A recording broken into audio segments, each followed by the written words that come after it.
If I don't practice the way I should, I would not play the way I know how to play. Practice makes perfect. Nobody becomes a wonderful speaker without practice. In fact, you can't become a good speaker by just listening to me alone.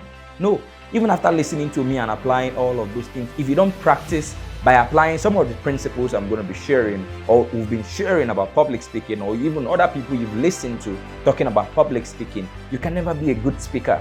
So you can't say you're going to be a good speaker by just sitting down and listening. No, you have to do what? Practice, practice, practice, practice.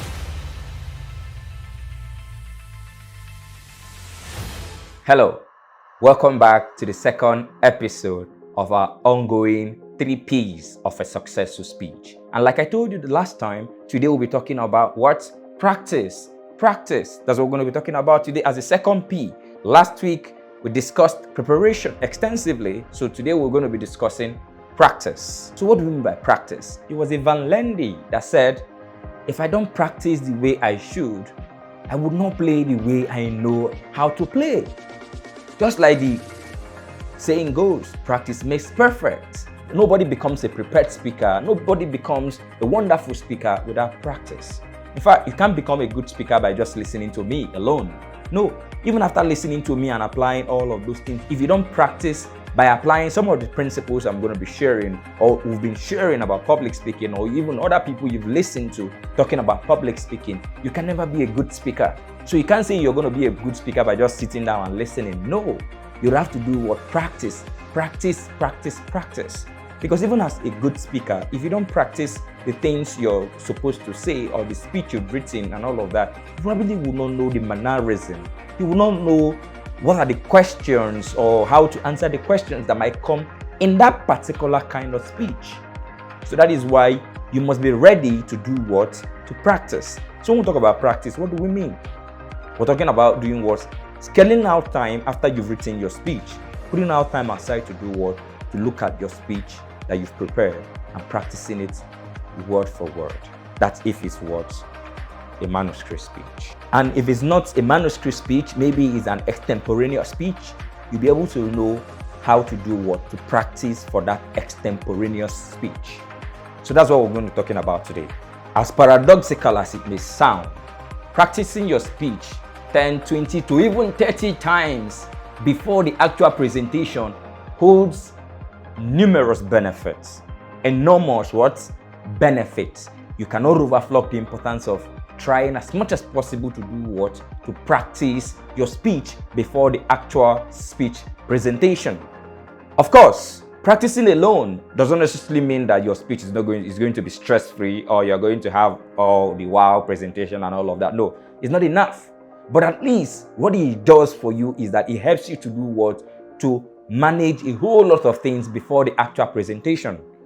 So you might want to ask yourself, what is the benefit of practicing my speech before the actual presentation? You might ask yourself, why should I practice my speech? Yes, it's important that you do what you should practice your speech. Because even if not for any other thing, practicing your speech holds 3 enormous benefits. One of those benefits is that it helps you to look out for awkward phrases or sentences and all of that probably would have impacted your speech if you had not practiced before the D-Day. Secondly, it helps to reduce nervousness, because when you practice your speech, the chances are that you've gotten acquainted with the wordings, you've gotten acquainted with the phrases, you've gotten acquainted with where the nooks and crannies of your presentation. So it is easier for you to transform those anxieties into excitement, because of course, you're already familiar with the lines. So it's easier for you to do or reduce any form of nervousness. We're not saying nervousness or anxiety is not going to come, but you'll be ready to do what? To manage it when they come. Thirdly, it also helps you to gauge your time. Timing is important, because one of the things you don't want your audience to do is to clap you out of stage. You don't want your audience to clap you out of stage. And because you don't want your audience to clap you out of stage, that is why it is important that you try as much as possible to do a practice. Let's say, for example, the organizers of the presentation or the organizers of the seminar that you'll be speaking at told you that you have 10 minutes for your presentation, or told you have 15 minutes or 30 minutes, as the case may be. It helps you, because when you practice, you now know, okay, I have 10 minutes. So let me practice and see if I can beat that 10 minutes.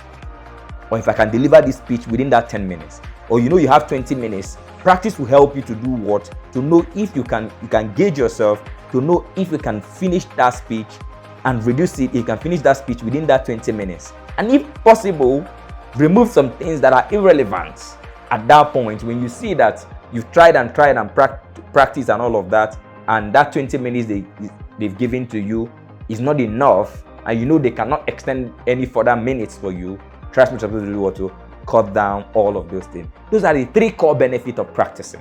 So how do you practice? That's the next question you ask. How do you practice? Practice alone. Practice alone. We won't talk about practicing alone. We're saying practice in front of what? A mirror. On your own, in your house. Stand in the mirror. Talk to yourself while you're doing what? Practicing your lines. So one of the things that can help you in that is to do what? Have like a cue card.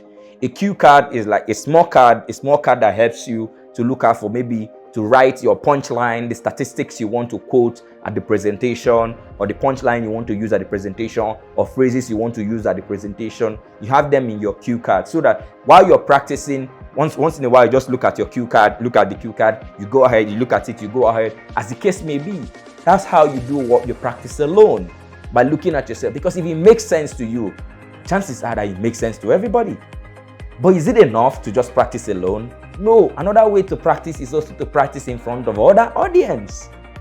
Practice in front of an audience. So it could be your friend, it could be your sister, it could be your brother, it could be anybody, your neighbor. So just ask them to do what? To come, please watch me as I do this presentation. The reason that you want them to watch you while you do this presentation is that you can never be a judge of your own case. Chances are that you do not know what exactly you should have said in that particular point. Or even if you know what you should have said in that particular point, there's a better way to say it. So what you need to do is to get somebody that is as objective as possible. When I mean objective, someone that genuinely cares about your improvement in public speaking, and ask the person to do what? Be the judge in your practice. So let the person stand. The person could be anybody close to you. Let the person stand and watch you do your presentation. There are points to consider while this person is watching you do the presentation, because you are going to give this person like the things to look out for, so that you are able to do what? So that the person will gauge you, or the person will be able to judge you based on those things. What are those things the person should look out for? The person should be able to tell you, or answer, or rather tell you, this point in your presentation was very convincing more than the other parts in your presentation. So your audience should be able to, the person that is watching you do the practice should be able to tell you how convincing some part of your presentation were. The person should also be able to tell you the answers that you gave, because you should ask the person to ask you questions based on the presentation you've made. And the person should be able to ask you questions and respond based on how they felt, how you were able to respond to the questions that they asked in the practice room. That is why it's important. What are other things? How natural was I? So you need to ask the person to tell you how natural you were. How was I able to manage my stage? Those are the things you should be able to tell the person to find out or to look out for. You should also ask the person to also look out for how audible was I, or how important the different parts of my speech was. And if there are ones that are not important, or there are ones that are not convincing enough, I trash them. That's why it's important.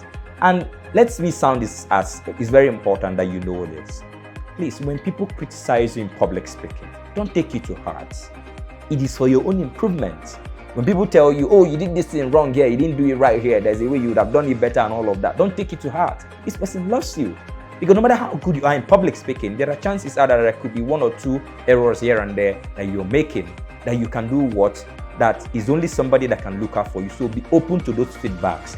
Feedbacks are very important. So listen objectively to those feedbacks. Don't take it as a personal criticism, like I said earlier. Listen to them. If there are areas you need to redress, there are areas you need to correct, you correct it. Because it's better for you to fumble during practice than to fumble on the day of the presentation. That is what practicing before an audience or in front of an audience. The next kind of practice that you can do is which is the last kind of practice, is final dress rehearsal. When we talk about final dress rehearsal, we're talking about the actual stage where you're going to be making that presentation. So if you can, find your way to that presentation ground or that stage, the auditorium the presentation is going to be holding, and do your final rehearsal on that actual stage. Because it helps you to do or familiarize yourself with the environment. You'll be able to look at the place and say, okay, if I put up my slides, will everybody in the room see my slides from where they are, the people behind and all of that? That's what the final dress rehearsal will do for you. Also, it will be able to do like sound checks and all of those things, because if you don't do all of the, okay, would there be mic? Because sometimes also you go for a presentation thinking there will be provision for microphone, and to your surprise, your greatest surprise, you will not see any microphone.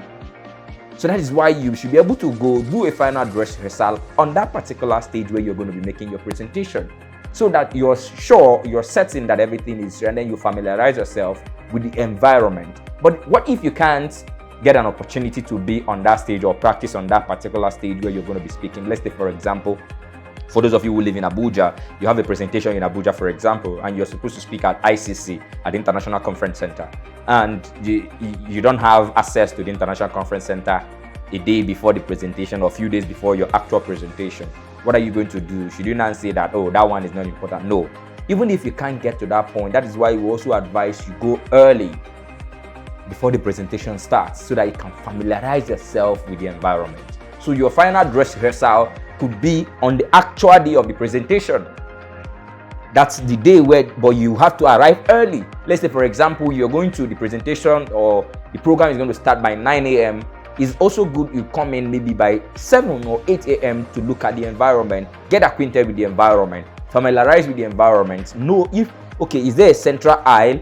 Is there an opportunity for me to come down from the stage or from the lectern, maybe walk into the audience, walk into the crowd? Is there a way I can move out from the place I'm just standing and maybe move to the other side of the stage and all of that? You should be able to look out for all of those things. That is why it's important to do what? You come in early enough. You also need to find out, is there a place where I can place my notes?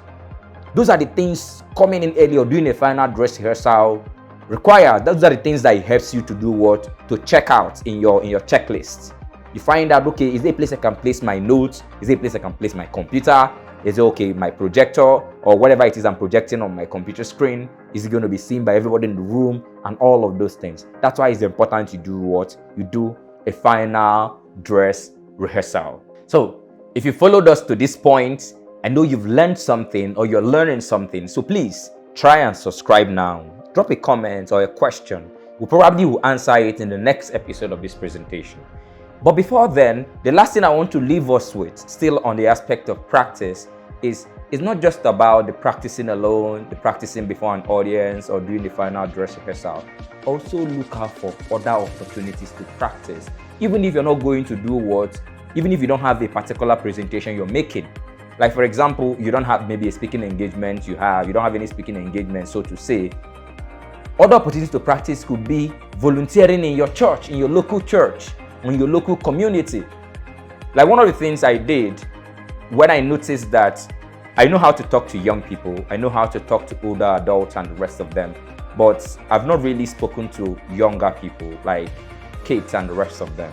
And I needed to also get that aspect of presentation, that aspect of public speaking, because audience also influences how you speak to people.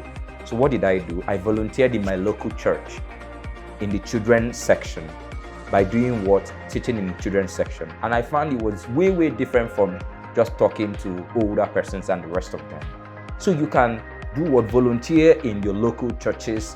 When they say who wants to make a presentation, raise your hand, be the one to make that presentation. Or you join speaking clubs like Toastmasters International and the rest of them, or any of the organizations that can help you in order to do what? Improve your speaking skills. Because there is nobody, absolutely nobody, that can become a great speaker without practicing. If you can't practice, then you're not ready to do what? To be a wonderful speaker or to be a great speaker. Thank you very much. Until I see you again in the next episode where we'll be discussing performance. Thank you. Please don't forget to subscribe, comment, share to your friends, and of course, expect the next episode. Bye-bye.